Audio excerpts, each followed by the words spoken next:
매일 아침에 굿모닝 앤 굿모닝 여러분들 주식 투자의 리드오프 굿모닝 식스입니다. 자, 오늘도 간밤에 어떤 일들이 있었는지 글로벌 이슈들을 확인을 해보면서 하루 힘차게 시작해보도록 하겠습니다. 자, 뉴욕 3대 지수의 마감 상황부터 체크를 해보겠습니다. 혼조세로 거래를 마감했습니다. 나스닥 지수는 상승했지만 다우와 S&P 500 지수가 하락하면서 상승세가 약간 주춤하는 모습이었습니다.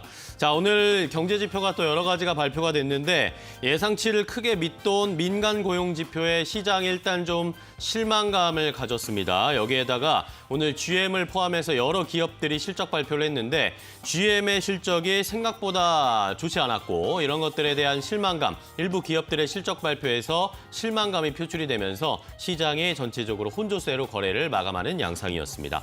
자, 이러면서 10년물 국채금리가 또다시 하락세를 보여주고 있습니다. 오늘 장중에 한때 1.146%대까지 내려가는 양상이었는데 자, 일단은 현재까지는 1.185%까지 내려온 상황입니다. 이런 상황이 최근에 계속 지속되고 있고 자, 투자자들이 이제 코로나 델타 변이에 따른 경기 둔화에 대한 우려 이런 것들이 커지고 있는 상황이고 이러면서 국채로 벌리면서 국채 가격이 올라가고 있다라는 시장의 양상을 좀 체크를 해보셔야 하겠습니다.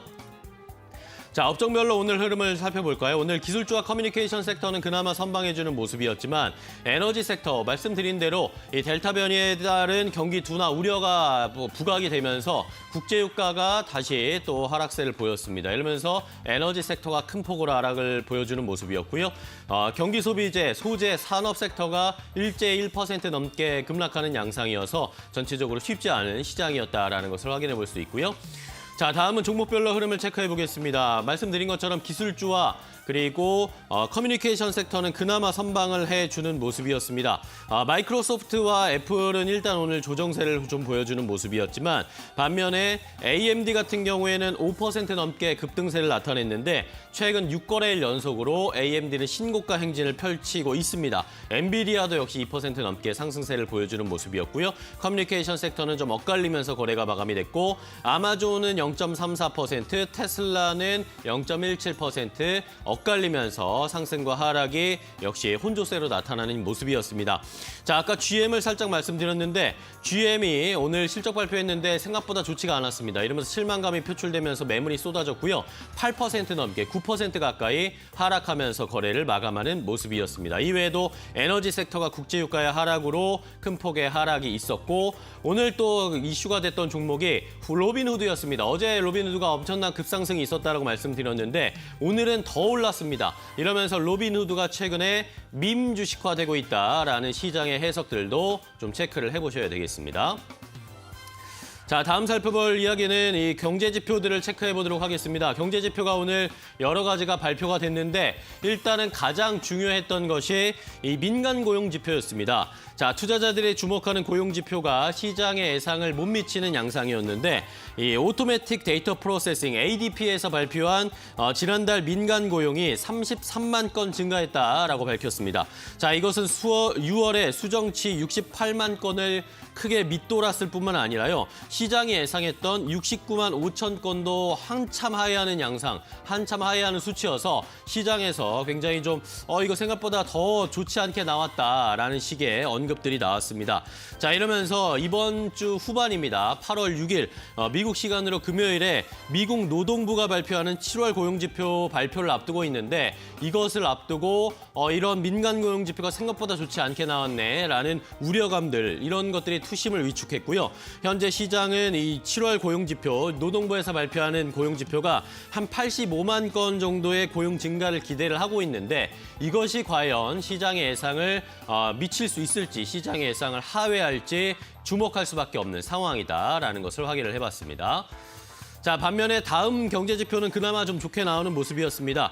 서비스업 경기는 양호한 것으로 나타난 모습이었는데요. 미국의 지난 7월 서비스 업황이 사상 최고치를 경신을 했습니다. ISM 7월 비제조업 구매 관리 지수가 64.1로 역대 최고치를 기록을 했습니다. 이러면서 최고치를 경신하는 모습이었고 17개의 서비스 부분의 성장이 보고가 됐고 14개월 연속 확장세를 기록하고 있다라는 것이 이 경제 지표의 게 결과였고요. 자, 이러면서 고용지수는 계속되는 노동력 제약에도 성장을 보고하고 있다. 시장에서는 긍정적으로 평가를 했습니다.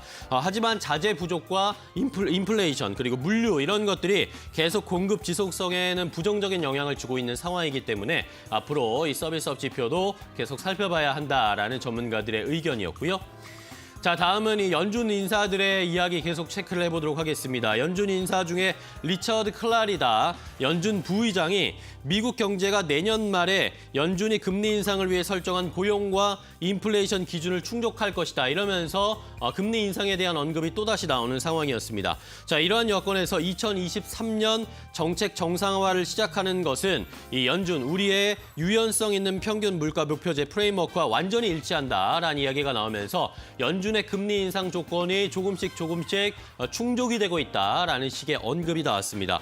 자, 이뿐만 아니라요. 제임스 블라드 세인트루이스 연은 총재도 역시 내년 여름쯤에 고용 시장이 팬데믹 이전 수준을 회복할 것으로 보인다라는 식의 언급이 나오면서 이런 테이퍼링이라든지 금리 인상에 대한 언급들이 다시 불거지고 있다라는 것도 역시 체크를 해보셔야 되겠고요. 자, 마지막으로는 역시 코로나와 관련된 이야기입니다. 백신과 관련된 이야기인데 게브리예수스 세계보건기구 총재가 코로나19 백신 격차를 좀 해소하기 위해서 선진국과 개발도상국 간의 이런 격차를 좀 줄여야 한다라는 식의 언급이 있었습니다. 이러면서 선진국, 미국을 포함한 선진국들이 이 부스터샷을 놓는 것에 대해서 조금 연장을 해달라, 중단을 해달라라고 촉구를 하는 모습이었습니다. 9월 말까지는 부스터샷 접종을 좀 자제해달라라고 이야기를 했는데 이것에 대해서 미국이 거부의 입장을 밝혔습니다. 미국 백악관이 잘못된 선택이다. 이 WHO의 입장은 잘못된 선택이다라는 이야기를 했고요. 부스터샷의 제공은 양자택일의 문제가 아니라 이것은 꼭 해야 되는 것이다라는 식의 언급이 나왔습니다.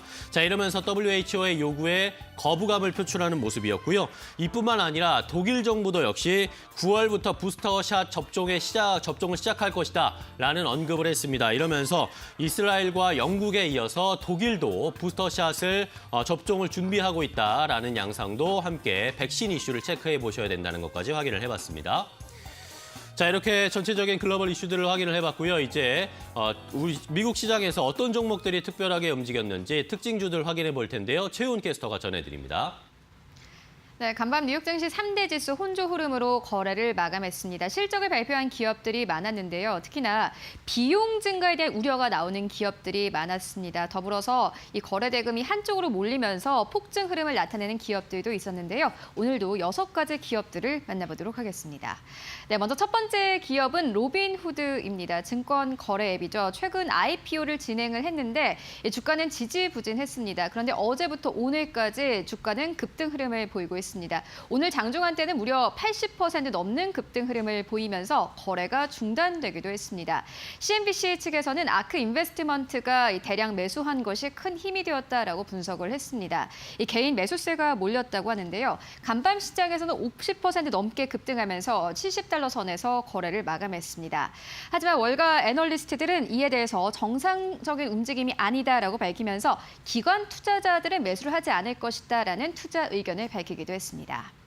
네, 이어서 두 번째 기업입니다. 제너럴 모터스 GM인데요. 실적을 발표했습니다.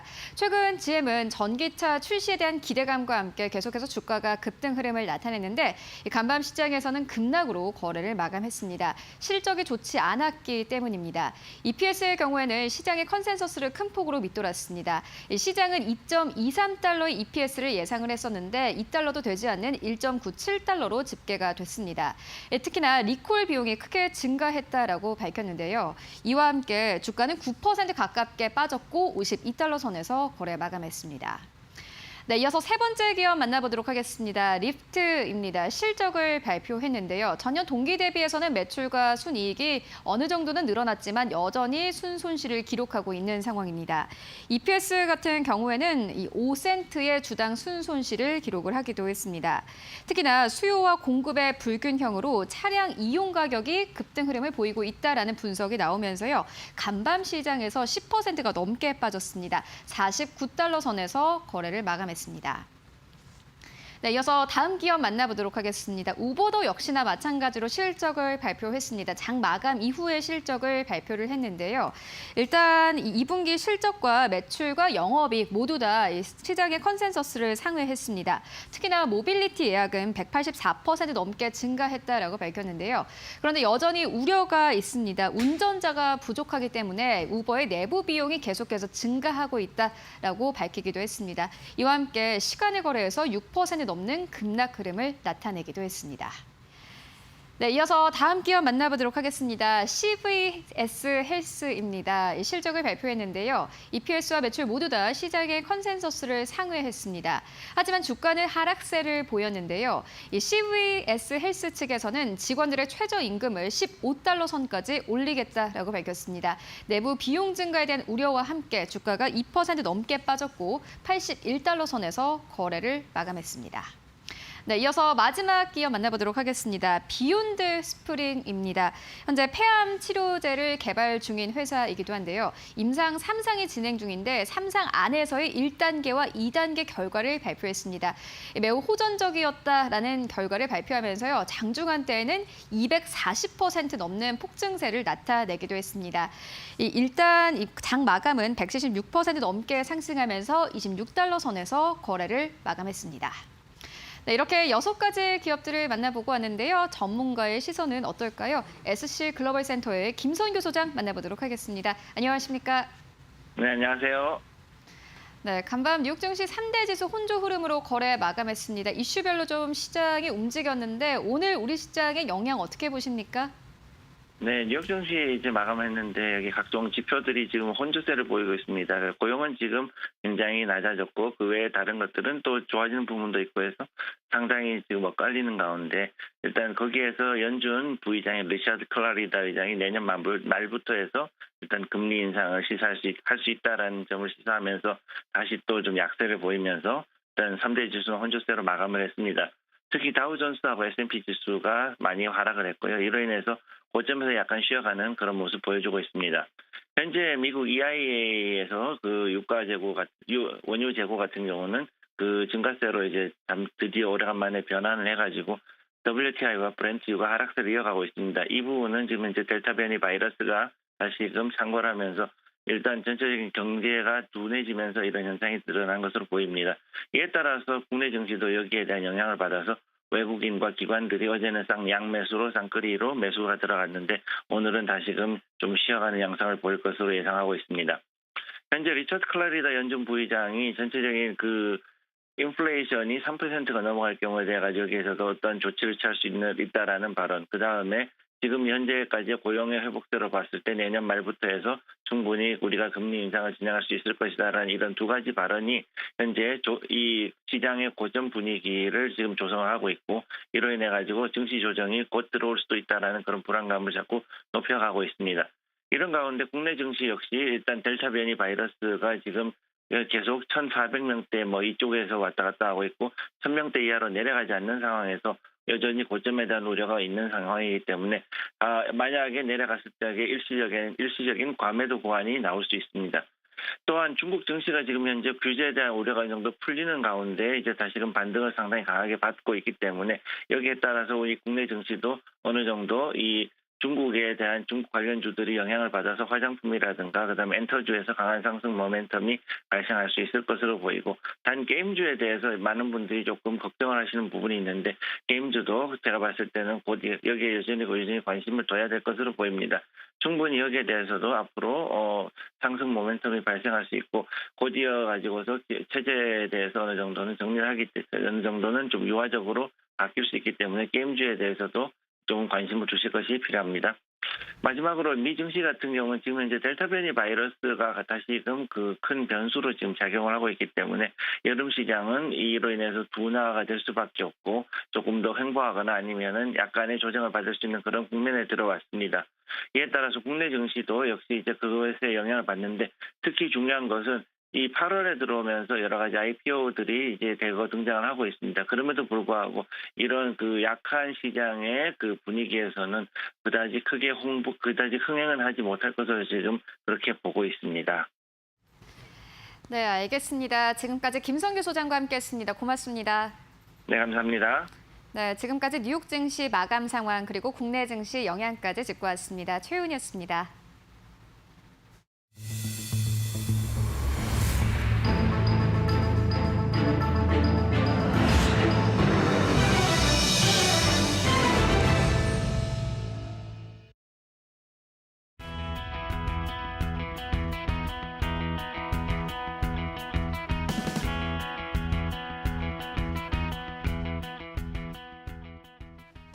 자, 이제 시장에 한 걸음 더 깊이 들어가서 어떤 일들이 있었는지 확인해 보겠습니다. 왓츠업 시간인데요. 자, 오늘도 현대경제연구원 최영호 고문과 함께 이야기 나눌게요. 고문님 안녕하세요. 네, 반갑습니다. 네.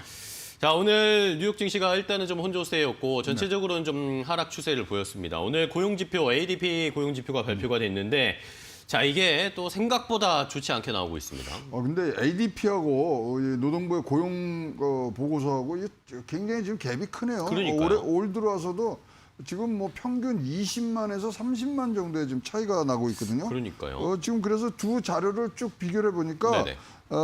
이 홀수 달에는 좀 적게 나오고 짝수 달에는 좀 이 많이 나오고 뭐 이런 상황인데요. 예를 들어서 5월 달에는요. 네. ADP에서 88만 개가 증가된다 그랬는데 실제 고용은 58만 개로 30만 개 정도 차이가 났고요. 6월 달에는 뭐 ADP에서 68만 개가 증가된다 그랬는데 네. 고용은 실질적으로 85만 개가 됐단 말이죠. 그러니까 지금 들쭉날쭉 예, 할까요? 들쑥날쑥하고 엇갈려 가는 부분들이 있어서 자 그렇다면은 최대치를 집어넣는다 그래도 네. 지금 뭐 33만 개가 났으니까 30만 명이 증가된다 그래도 60만 개거든요. 근데 지금 사실 테이퍼링을 하기 위해서는 두 달 이상 80만 개를 지금 찍어야 되는 네. 부분들이 있고요. 뭐 어저께 소개를 해줬습니다만 모건 스탠리에서는 100만 개 지금 얘기하고 네네. 있고 월스트리트 저널에서는 지금 84만 5천 개를 지금 얘기하고 있기 때문에 참 괴리가 큰 부분들인데 어쨌든 간에 이제 맛보기는 된 것 같고요. 네. 그러나 이제 이 트렌드가 어떻게 가느냐가 지금 가장 중요한데 그렇습니다. 사실 이제 ADP란 게요. 전국에 한 40만 개의 그 사업체에서 한 2,300만 명의 그 어떤 노동자들 이 임금에 대해서 이거 프로세스 해주는 회사거든요. 그러다 보니까 40만 개가 대개들 대도시에 몰려 있습니다. 그리고 뭐 뉴욕이나 뭐 만약에 로스앤젤레스라 그러면 LA나.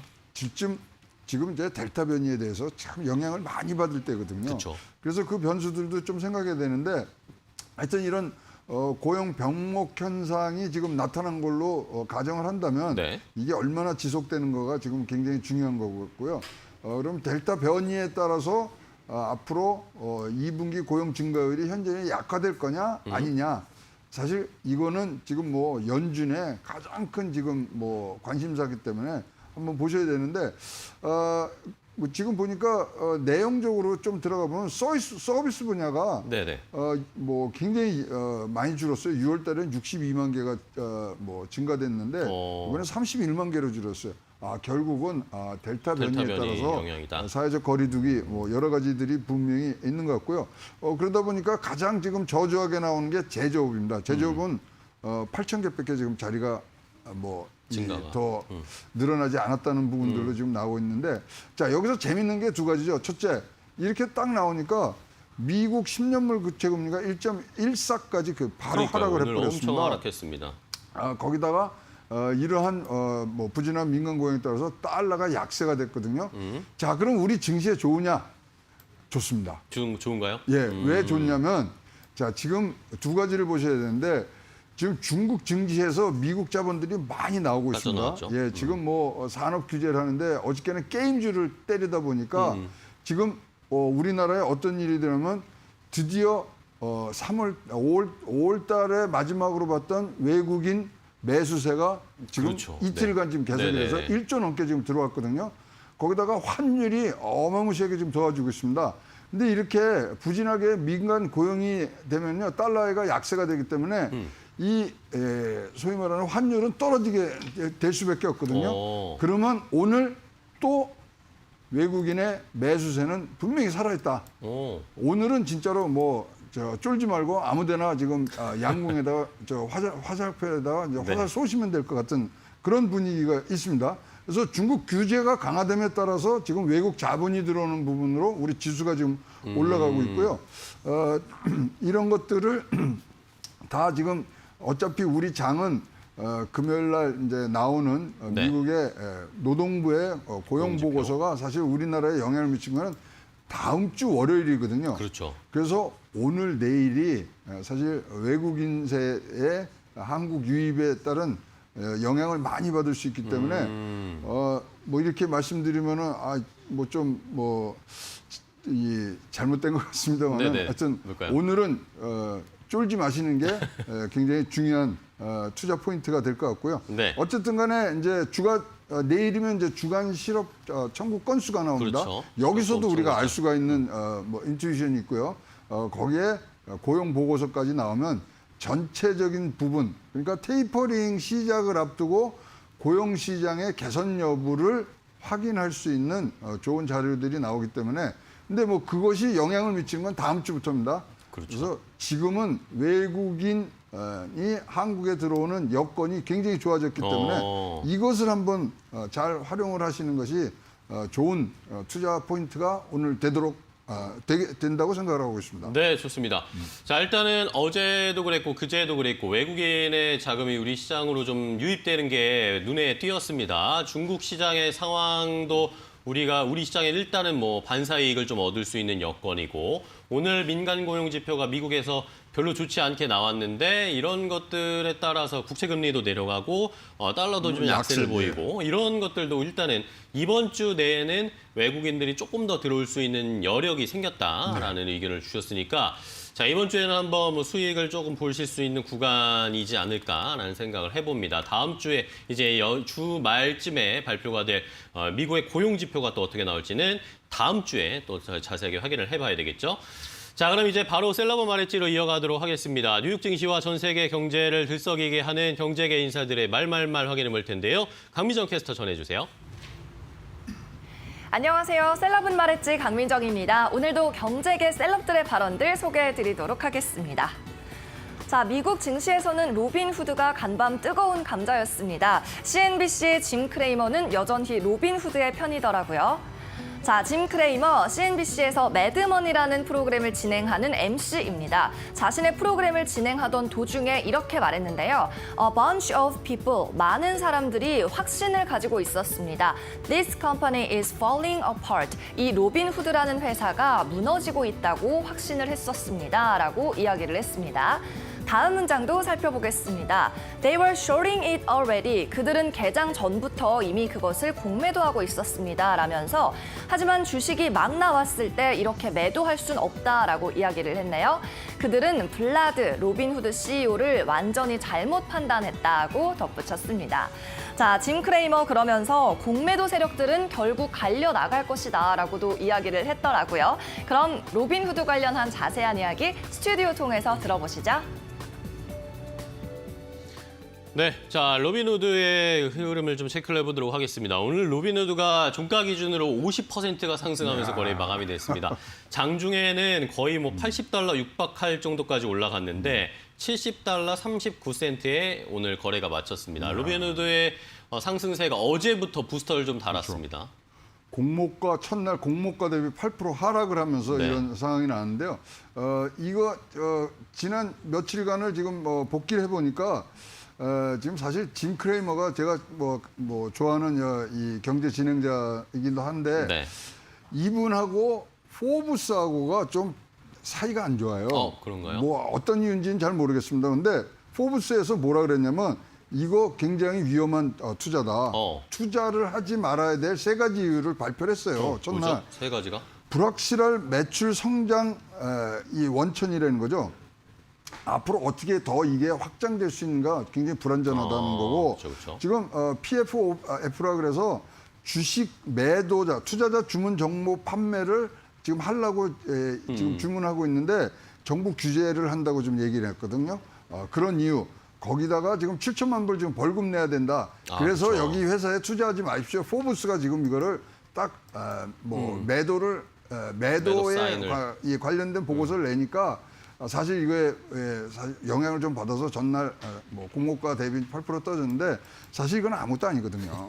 그래서 다 예상된 부분들이니까 지나고 보니까 진짜로 이것이 앞으로 성장할 수 있는 부분들이 많다. 이것을 하는데 특히 이런 말들에 지금 굉장히 뭐 투자자들이 반응을 하고 있는 게 모두를 위한 민주적 금융을 하겠다. 네네. 이 말에 굉장히 지금 동감들을 하는 것 같고요. 어쨌든 간에 지금 이번에 공모주 하는데 30% 이상을 지금 뭐 남겨놓고서 자기네들 회원 그러니까 투자자가 아니죠. 고객들한테 이것을 나눠주겠다는 부분들은 굉장히 참신한 그런 부분들로 지금 받아들여져서 지금 뭐 올라가고 있고요. 우리나라에서는 지금 뭐 여기에 투자할 수 있는 지금 방법은 없습니다만은 일단 단기적인 투자자들은 대부분 이탈한 것 같고요. 장기적으로 갖고 갈 사람들이 굉장히 많이 들어오는 과정에서 오늘같이 이제 50% 정도 지금 급등하는 세를 보였고요.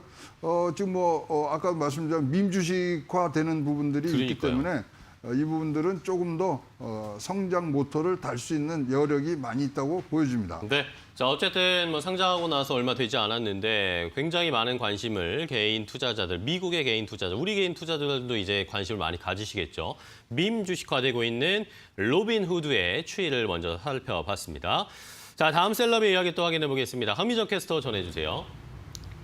네, 증권시장 최근 고점 논란과 폭락설이 계속 나오고 있는데요. 실제로 전문가들은 이 증시가 올해 안에 하락장이 오긴 올 것이다라고 예측하고 있습니다. CNBC에서 20명의 애널리스트를 상대로 설문조사를 했습니다. 자, 20명의 전문가 가운데서 17명은 말했습니다. World markets will see a sell-off. 올해 안에 이 세계 시장이 sell-off, 하락장을 볼 것이다 라고요. 그럼 자세한 내용도 한번 들여다볼까요? 17명 가운데 11명은 September, 9월에 하락장이 올 걸로 예상을 했습니다. 그리고 3명은 10월이나 11월로 예상을 했고요. 또 12월로 하락장을 예상한 전문가들도 2명이 있었습니다. 자, 우리 시장 조정이 오긴 올 거라는 건데요. 그럼 고모님은 언제쯤으로 예상을 하시는지, 그리고 이 같은 하락장 앞두고 어떤 전략이 유효할지 여쭤보고 싶습니다. 앵커님 받아주세요. 자, CNBC에서 서베이 설문을 했습니다. 애널리스트들에게 이야기를 했는데 어쨌든 뭐 하락장 한 번 올 것이다라는 그런 의견들이 조금씩 비중이 높아지고 있습니다. 뭐 많이 올랐기 때문에 떨어지는 거는 뭐 네, 확실합니다만은 사실 이제 뉴욕에 이런 큰 자금들은 사실 대개 다 유택의 자금이거든요. 근데 뭐 이거는 진짜 개인적인 상황 판단입니다만 사실 유택의 자금들이 제일 좋아하는 건 채권입니다. 그리고 그래서 이런 얘기했어요. 거기 속설로 채권은 큰아들이고 그다음 선진국 증시는 둘째 아들이고 신흥국 증시는 셋째 아들이다. 그래서 채권에 대해 그러니까 이렇게 폭락장에서 가장 돈 많이 벌 수 있는 건 또 채권 시장이거든요. 이제 그것을 감안하고 이 판단을 해보면 지금 20명하고 지금 인터뷰를 했습니다만 한국에 있는 21번째 애널리스트는 이 장은 조금 더 오래 갈 수 있는 부분들이 굉장히 많습니다.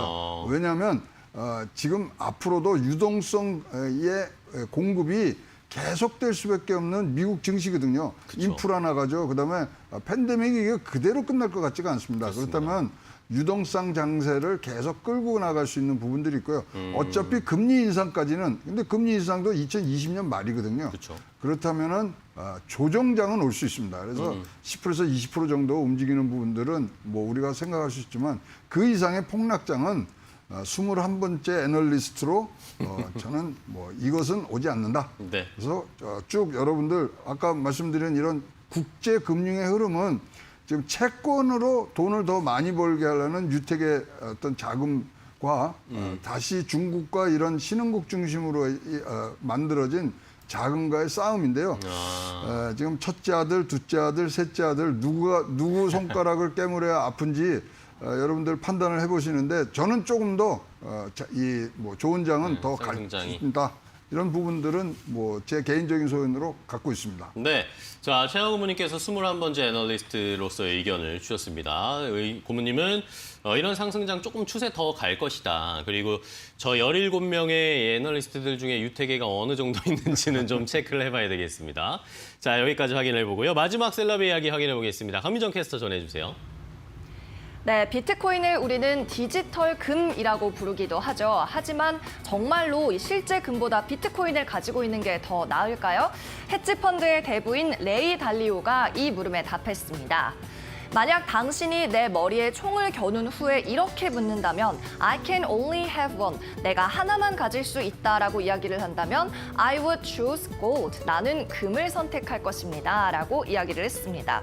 그 이유에 대해서는 금이 아주 오랜 시간 동안 부의 저장 수단으로 기능을 했기 때문이고 비트코인은 리스크가 많기 때문이라고 밝혔는데요.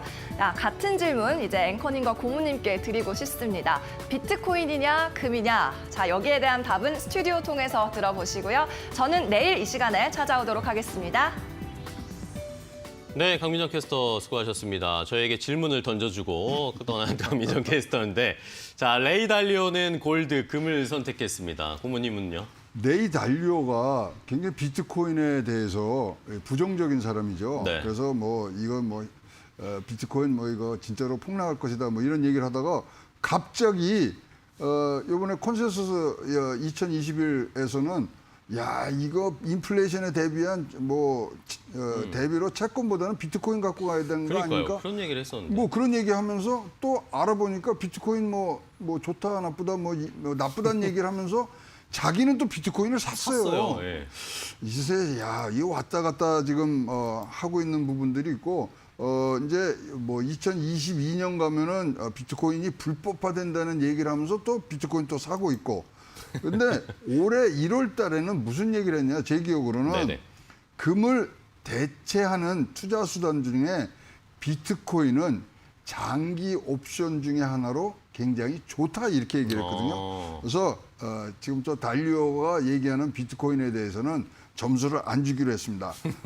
이제 비트코인은 결국은 중앙은행에서 발행하는 뭐 디지털 화폐화 되는 과정을 거치면서 더 탄탄한 자산 그리고 화폐의 기능을 이제 가질 수 있거든요. 그래서 금과 비트코인 같이 가는 위드 비트코인이 되지 결국 금과 싸우는 그런 구조로는 가지 않을 걸로 봐서 두 개 다. 그래서 만약에 제 머리에 누가 총을 쏜다면은 하나만 가져라 그러면 저는 그 총을 갖도록 하겠습니다.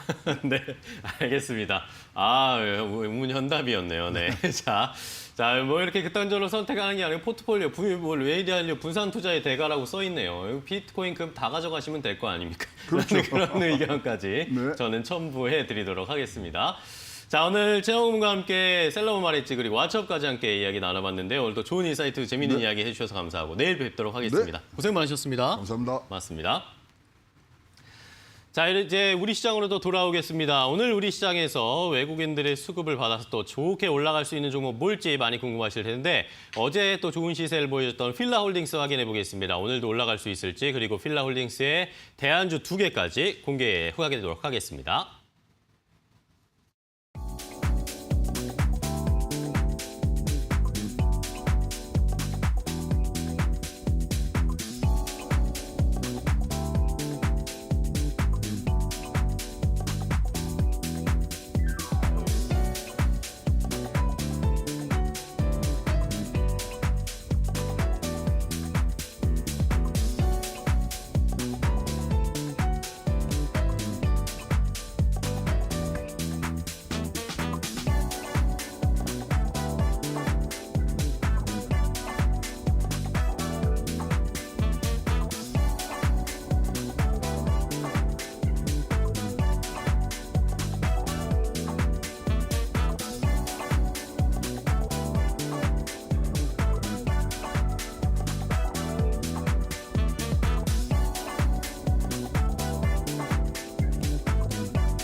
자, 오늘 기대해도 괜찮을 종목은 바로 필라홀딩스입니다. 필라홀딩스 오늘 두 분의 전문가 모두 함께 상승할 것이다 라는 의견을 주셨는데요. 자, 한 분은 이 필라홀딩스 최근에 골프 열풍이 MZ세대뿐만 아니라 많은 세대에 퍼지고 있는 상황인데 나도 골프 관련주다라는 그런 의미로 상승 추세 더 이어질 수 있을 것이다라고 의견 주셨고요. 다른 한 분은 이 경제 재개에 따른 이 고급 캐주얼 의류 시장에 대해서 수혜를 받을 수 있을 것이다. 필라홀딩스 이런 모멘텀으로 더 상승할 수 있을 것이다라는 의견을 주셨습니다. 과연 필라홀딩스 오늘도 상승할 수 있을지 자세하게 분석해 보도록 할게요. 자, 오늘 기대해도 괜찮은 두 분과 함께 이야기 나누겠습니다. 레몬 리서치의 김민수 대표 그리고 루크투자연구소의 임순재 대표와 함께하겠습니다. 두 분 안녕하세요. 반갑습니다. 자, 오늘 시장을 오늘 좀 살펴볼 종목은 바로 필라홀딩스입니다. 필라홀딩스가 어제도 좋은 시세를 보여줬는데 자, 왜 올라갔다고 보시는지 임순재 대표님부터 좀 이유를 설명해 주실까요? 일단 뭐 최근에 들어서 이제 그 의료 관련된 본다라고 하게 되면 일단 뭐 코로나가 이제 조금 이제 확산되는 것 때문에 조금 우려는 하고는 있지만 기본적으로 하반기 이후에는 뭐 경제가 재개가 되면서 좀 더 나아지지 않을까라는 좀 기대감이 좀 반영되고 있는 거 아닌가라는 생각이 들고 있고요. 그다음에 뭐 어제 같은 경우에는 뭐 조금 이제 강했었던 게 이제 2분기 실적도 뭐 나쁘지 않을 것 같다라는 뭐 그런 시장에 관련된 얘기가 나와서 좋지 않았나라는 생각을 하고 있습니다. 일단 뭐 2분기 실적 자체가 그렇게 나쁘지는 않을 것 같습니다. 뭐 1분기도 뭐 상당히 좀 좋게 나왔죠. 매출이 한 25% 정도 증가를 했고요. 영업이익도 이제 170% 넘게 상승하는 그런 모습을 보였습니다. 뭐 2분기 같은 경우도 지금 뭐 컨센서스는 9,200억 정도 지금 예상을 하고 있고요. 그다음에 영업이익도 뭐 1,400억 정도 예상을 하고 있기 때문에 실적 뭐 비교적 좋게 나오지 않을까라는 생각을 하고 있습니다. 특히 이제 계열사인 아쿠시네트의 이제 실적 호조가 상당히 좀 기대가 되고 있다라고 보시면 될 것 같은데요. 뭐 그 이유 중에 하나가 아쿠시네트가 이제 테일러메이드를 갖고 있는 그 지주회사다라고 보시면 되는데요. 일단 뭐 골프 시즌이 뭐 보통 이제 뭐 미국도 그렇지만 우리나라 같은 경우도 뭐 일단 봄서부터 가을까지다라고 보시면 될 것 같고요. 이렇게 이제 그 시즌에 맞춰서 관련된 뭐 의류나 용품들에 대한 판매가 좀 상당히 좀 증가하는 그런 모습을 보이고 있습니다. 특히 이제 아큐시네트 같은 경우에 1분기에도 보복 소비 관련돼서 이제 좋은 실적을 나타냈고요. 그러다 보니까 성수기인 2분기에도 당연히 실적이 좋아질 것이다라는 이제 기대감이 있다라고 보시면 될 것 같습니다. 뭐 지금 휠라코리아 같은 경우에는 뭐 최근에 뭐 국내뿐만 아니라 뭐 중국 관련 쪽으로도 좀 매출이 조금씩 뭐 좋아지는 그런 이제 모습들을 좀 보이고 있는 그런 상황입니다. 특히 이제 중국 내에 스포츠웨어에 관련된 그 신장세가 조금 이제 강한 그런 모습들을 보이고 있고요. 특히 중국 내에서도 이제 브랜드에 관련된 그런 이제 소비가 이제 많아지고 있는데요. 일단 뭐 스포츠 브랜드 중에서 뭐 미국이나 유럽이 아닌 이제 한국 브랜드로는 뭐 휠라밖에 없기 때문에 관련된 부분도 조금 기대해 볼 수 있지 않을까라는 생각을 하고 있습니다. 네, 좋습니다. 일단은 뭐 2분기의 실적도 나쁘지 않을 것으로 예상이 되고 있는 상황이고 아쿠시네트 매출 뭐 계속 이야기가 언급이 되고 있습니다. 자, 김민수 대표님, 그럼 필라홀딩스 최근에 이제 코로나 이 델타 변이 이야기 나오기 전까지는 사실 필라홀딩스 주가가 잘 갔잖아요. 그러다가 조금 지지부진한 상황인데 과연 어제의 이런 시세 분출 한번 나오고 추세적으로 좀 더 힘 줄 수 있을까요? 어떻게 보세요? 네, 좀 많이 쉬었습니다. 네네. 그런 변화가 나올 때도 됐다고 생각할 무렵 쪽에서 어제 또 중국에서 나왔던 변화까지 같이 보게 되면은 중국의 최근 기조가 그렇습니다. 이제 내수 관련돼서 여러 가지 단속하는 가운데 어떤 게임은 그만해라. 게임 청소년들한테 하면 시키면 안 되겠다라는 입장이죠. 밖에 나와서 놀라는 건가요? 그렇죠. 그러면서 상대적으로 우리나라 돈으로 한 20년 동안 900조 원을 쓴다고 합니다. 사회 체육 활동에 강화를 하겠다라는 입장이 나오면서 이에 따라서 수혜를 받는 쪽, 특히 한 5, 6년 정도쯤에도 이런 비슷한 현상들이 있었는데 사회 체육 활동을 강화한다 그러면서 수혜받을 종목이 어디냐라고 쭉 보다가 없거든요. 그나마 필라홀딩스가 그와 관련된 수혜 다란 쪽에서 한번 테마주 쪽으로 움직인 적이 있었는데 그런 흐름들도 어제 가세가 됐다고도 살짝 봐야 될 부분이라고 생각되고 있고요. 게다가 말씀하셨던 이제 골프 관련된 쪽인데 특히 타이틀리스트 관련된 쪽은 우리나라보다도 미국 쪽 끊임없이 사랑을 하는 분위기라고 얘기를 하고 있더라고요. 그렇게 되면은 미국도 이번에 골프 인구가 상당히 늘어나고 붐이 또 같이 이루어지면서 이어지는 수혜를 받는 측면들이 높다라고 바라보고 있는데 그런 흐름들과 함께 또 하반기는 의류업체가 성수기죠. 그런 흐름들까지 이어지게 되면 일단 어제 나왔던 어떤 소비주에 관련된 종목들, 뭐 항공주나 여행주가 강세를 보인 것처럼 이쪽도 한번 기지개를 핀다란 쪽에 무게를 둬야 될 것 같습니다. 네. 자, 일단은 두 분 다 필라홀딩스에 대해서 긍정적인 의견을 주셨습니다. 뭐 델타 변이 바이러스가 일단 아직은 여전히 좀 기승을 부리고 있는데 그럼에도 불구하고 어제 시장 전체적으로 경기 회복됐을 때의 수혜를 받을 수 있는 종목들이 좀 튀었거든요. 오늘도 과연 이 필라홀딩스 두 분의 예상처럼 올라갈 수 있을지 한번 시장에서 잘 체크해 보시기 바랍니다. 자, 저희가 이렇게 전해드린 방송 내용은 시청자 여러분들의 투자에 참고가 되는 내용을 알려드리는 겁니다. 최종 투자 판단과 결정은 시청자 여러분들께서 직접 내리셔야 한다는 것은 다시 한번 강조드리고 넘어가도록 하겠습니다. 자, 그럼 이제 또 이 필라홀딩스뿐만 아니라 다른 종목들, 또 어떤 종목들 대안주로 우리가 생각을 해볼 수 있을지 역시 패션 관련된 종목을 두 가지를 두 분이 대안주로 가지고 오셨는데요. 오늘 대안주 두 가지 바로 공개하겠습니다. 자, 오늘 필라홀딩스의 대안주로 두 가지 종목을 가지고 오셨습니다. 일단은 골프웨어 이야기가 나왔죠. 골프웨어의 역시 대표주, 최근에 가장 각광을 받고 있는 종목이 바로 크리스 FNC입니다. 한 분이 크리스 FNC를 필라홀딩스의 대안주로 가지고 오셨고요. 다른 한 분은 의류 트렌드의 변화를 좀 살펴보면서 여기에 연장선상으로 상승 모멘텀 받을 수 있는 브랜드엑스 코퍼레이션을 살펴보자라는 의견을 주셨습니다. 자, 필라홀딩스의 대안주로 크리스 FNC와 브랜드코 엑스 코퍼레이션 어떤 종목이 좋을지 한번 비교해 보도록 하죠.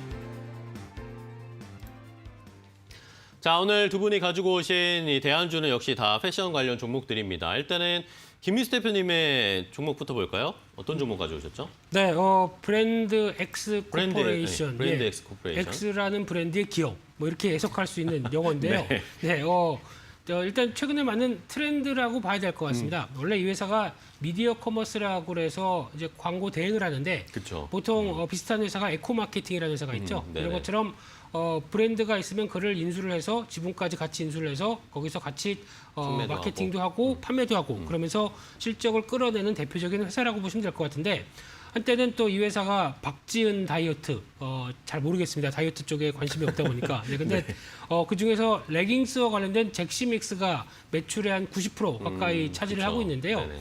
특히 잭시믹스 하게 되면 다 아시는 레깅스 혹시 입어보셨습니까, 이코님?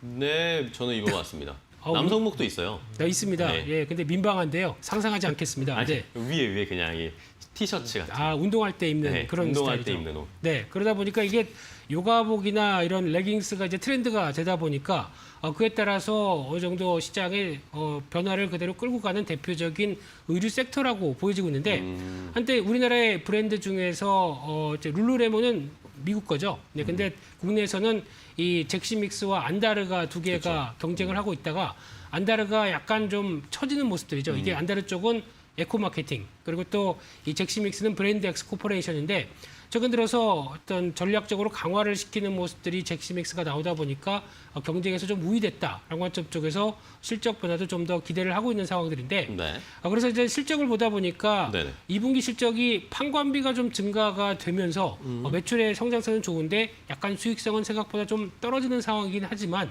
그럼에도 불구하고 어떤 지금 나오고 있는 실적을 보게 되면 올해 영업이익이 한 200억대, 하반기가 좀 더 성수기다라는 관점 쪽에서 한 160% 이상 증가할 걸로 보여지고 있고요. 이런 수익성을 하반기에 좀 더 보여주게 되면 네. 주가도 한 단계 또 레벨업 되지 않을까라는 관점 쪽에서 실적 변화와 함께 나오는 흐름들 체크를 해보면서 특히 회사는 두 개 에코마케팅과 이 브랜드엑스 코퍼레이션이지만 좀 더 우위를 지금 보이고 있다라는 관점 쪽에서 이 회사에 좀 더 관심이 있습니다. 네, 좋습니다. 김민수 대표님이 뭐 골프웨어 전에 크리스 FNC 많이 네. 가지고 오셨었는데 이번에는 의류 트렌드를 좀 따라가는 그런 기회를 같이 할 때 최근에 뭐 건강이나 운동 이런 거에 관심들이 워낙 많으시니까요. 브랜드 엑스 코퍼레이션, 잭시믹스의 매출이라든지 판매에 모멘텀 받을 수 있는 브랜드 엑스 코퍼레이션을 잘 살펴보자라고 대안주를 주셨습니다. 자, 임순재 대표님은 브랜드 엑스 코퍼레이션 어떻게 보세요? 네, 일단 뭐 잭스미스가 잘 나가고 있기 때문에 뭐 관련된 뭐 매출은 상당히 좋아지지 않을까 싶습니다. 뭐 대표적인 이제 안다라고 비교를 하는데요. 지금 잭스미스 같은 경우는 뭐 제시가 하고 이제 김종국 이제 모델로 지금 나오고 있는데 그렇기 때문에 그 인지도 측면에서 보면 좀 더 공격적으로 지금 하고 있다라고 보면 더 낫지 않을까라는 생각이 들고요. 그런 이제 인지도를 높이면서 관련된 매출도 더 늘어나는 거 아닌가 싶습니다. 네, 좋습니다. 자, 브랜드엑스 코퍼레이션 오늘 한번 정말 상승할 수 있을지 한번 관심주로 또 차트 한번 보시도록 하겠습니다. 시청자 여러분들도요. 자, 그러면 임순재 대표님의 크리스 FNC도 한번 대안주 설명해 주시죠. 네, 뭐 대표적으로 뭐 골프웨어의 골프로. 뭐 대표적인 뭐 회사다라고 보시면 될 것 같고요. 뭐 자체적으로 이제 팬텀이라는 브랜드를 갖고 있고요. 그다음에 이제 해외 라이센스로 해서 핑이나 파리게이츠, 그다음에 세인트 앤드루스 같은 그런 이제 브랜드를 갖고 있다라고 보시면 될 것 같습니다. 네. 일단 뭐 1분기 실적도 상당히 좋습니다. 뭐 매출이 한 49% 정도 증가해서 660억, 영업이익도 뭐 13배 정도 증가를 해서 이제 105억 정도 나왔는데요. 아마 2분기 실적도 계속 이어지지 않을까라는 생각을 하고 있습니다. 네. 특히 이제 최근에 이제 MZ 세대에 대한 이제 골프에 대한 인식이 좀 많이 바뀌었죠. 일단 뭐 과거에는 골프다라고 하게 되면 뭐 중년에 이제 부유한 사람들이 하는 운동에서 이제 최근에는 이제 실외에서 소규모로 할 수 있는 그런 이제 운동이다라는 걸로 관심이 좀 있게 된다라고 보시면 될 것 같고, 그러다 보니까 우리 작년에 뭐 우리나라 골프 인구가 한 515만 명 정도로 지금 추산이 되고 있습니다. 그 중에 이제 MZ 세대라고 불리는 20, 30대가 한 110만 명 정도 지금 예상이 되고 있거든요. 그러니까 네. 전체 인구 중에 그러니까 골프 인구 중에 5분의 1 정도가 MZ 세대이기 때문에 MZ 세대에 관련된 이제 그 조금 관심에서 본다라고 하게 되면 골프장에 나가면 그냥 나가는 게 아니라 다 옷을 입고 나갑니다. 특히 SNS를 요즘에 상당히 많이들 하고 있기 때문에 그럴 때 이제 보다 이제 감각적인 의류를 이제 찍어서 올리는 경우들이 네. 많으니까요. 그걸 감안한다라고 하게 되면 디자인이나 좀 개성이 강한 그런 의류들이 조금 더 시장 내에서 각광을 받지 않을까라는 생각을 좀 하고 있습니다. 특히 네. 그 동사 같은 경우 온라인 관련된 그 매출이 조금씩 증가를 하고 있습니다. 회원 같은 경우에 2019년도에 3만 명에서 뭐 2015년 그러니까 올해 5월에 100만 명이 넘어갈 만큼 그렇게 이제 온라인 회원 수가 증가를 했고요. 그러다 보니까 매출 비중도 10%대를 넘어가는 그럴 만큼 이제 온라인 쪽에 이제 매출이 좀 확대되고 있다라는 게 뭐 상당히 좀 긍정적인 것 아닌가라는 생각을 하고 있습니다. 네, 좋습니다. 크리스 FNC를 오늘 임순재 대표께서 대안주로 역시 골프가 최근의 대세다라는 의견으로 가지고 오셨는데, 자, 김민수 대표님이 크리스 FNC 몇 번 가져오셨죠? 2번 정도 제 그 정도 기억으로는. 했는 것 같고요. 네. 네. 그래서 백화점에서 매장을 직접 가봤습니다. 예. 네. 사셨나요? 사는 거는 일단 논외로 하고, 네. 잘 되나 싶어가지고 백화점 직원한테 물어봤더니 의외로 젊은 분들이 많이 찾으신다라고 얘기를 하더라고요. 그래서 괜찮구나라고 생각을 하고 있는데, 일단 문제는 주가가 최근에 부각받다 보니까 살짝 많이 올라왔어요. 네, 올라간 상황들이고요. 하지만 주가 수준이 절대 비싸지 않는 상황이기 때문에 올해 나올 실적 대비해서 8배, 9배 PER 기준이라고 하게 되면 눌렸을 때 한번 들어가 보는 전략은 나쁘지 않다고 생각됩니다. 네, 좋습니다. 눌렸을 때 좀 들어가 보는 전략 좋겠다. 5월에 한번 소개를 해주셨는데 그 뒤로 뭐 10%, 15% 가까이 좀 상승을 했는데, 자, 그럼 임순재 대표님께 이 크리스 FNC 가격 전략을 좀 부탁드릴게요. 네, 뭐 가격대는 뭐 최근에 조금 올랐다가 조금 조정을 받고 있는 상황이죠. 네. 그러니까 일단 4만 원 뭐 전후에서 지금 움직이고 있는데요. 뭐 4만 원 조금 밑에서 살 수 있으면 더 좋지 않을까라는 생각을 하고 있습니다.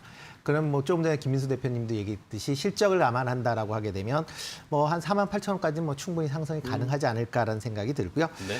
일단 손절은 3만 4천 원에 하시면 좋지 않을까 싶습니다. 최근 이제 외국인들이 7월 20일 이후에 지금 12거래일 연속 지금 순매수하고 있다는 걸로 봐서는 일단 뭐 수급 측면에서 보면 그렇게 나빠 보이지는 않으니까요. 조금 일단 조정받을 때 관심 있게 한번 보시는 게 어떨까 싶습니다. 네, 좋습니다. 크리스 FNC의 가격 전략 좀 눌렸을 때 4만 원 아래 내려갔을 때 사보자라고 두 분이 공통적으로 의견 주셨고요.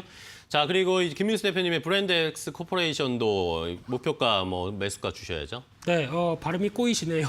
네. 기네요. 네. 지금 주가를 보게 되면 한 13,000원대에서 강하게 지지를 받고 있는 상황이다 보니까 네. 충분히 많이 쉬었고, 그러면 다시 한번 직전 고점대로 들어가는 절차가 나오지 않을까라는 관점 쪽에서 14,000원대 전후로 해서 진입하는 전략 괜찮을 것 같고요. 네. 목표가는 일단 직전 고점이 있다 보니까 이 부분 16,500원대를 설정하면서 거래 흐름들만 확인되면 넘어갈 수도 있겠다라고 바라보고 있고요.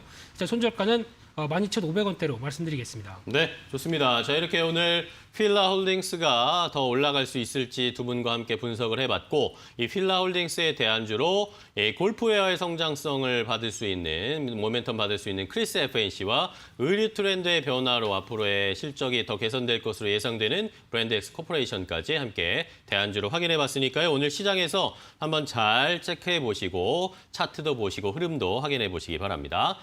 자, 오늘 두 분과 함께 이야기 나눴습니다. 레몬 리서치 김민수 대표, 루크투자연구소의 임순재 대표와 함께 했는데 오늘 좋은 종목 소개해 주셔서 감사합니다. 다음 시간에 또 뵐게요. 고맙습니다.